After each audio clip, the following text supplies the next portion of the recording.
Hello guys, welcome back to my YouTube channel. I hope आप लोग ठीक होंगे। आज के वीडियो में हम आप लोगों को पता है कि 2006 में अमेरिका के अंदर एक आर्टिफिशियल ज्वालामुखी का प्रयोग किया गया था, जिसको हम बनाने वाले हैं, घर पर ही ट्राई करने वाले हैं। तो देखते हैं बनता है कि नहीं, जिसके लिए हमें ज़रूरत पड़ेगी सबसे पहले तो वीडियो को लाइक एंड चैनल को सब्सक्राइब कर लीजिए।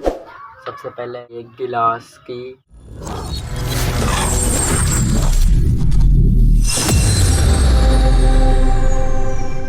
टेबल वाटर की ऑयल की उसके बाद हमें जरूरत पड़ेगी कलर। उसके बाद गाइस हमें केस्टोफास टेबलेट की ज़रूरत पड़ेगी। तो इन सामग्रियों की ज़रूरत पड़ेगी। तो अभी स्टार्ट करते हैं बनाना। और वीडियो को तब तक लाइक और चैनल को सब्सक्राइब प्लीज़।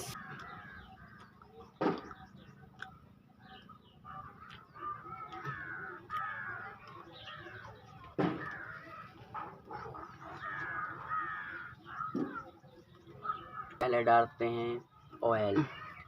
ऑयल को कोई भी सब्जी ऑयल डाल सकते हैं आप। डालते हैं वाटर,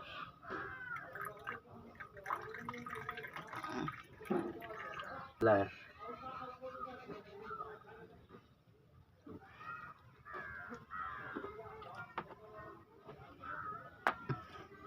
फाइनली गाइस मेन जो क्रिया है ये है केस्टोफास टेबलेट। इसको अब डालने वाले हैं।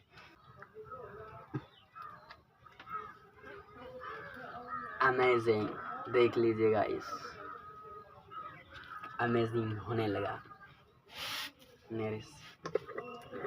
Oh my MG.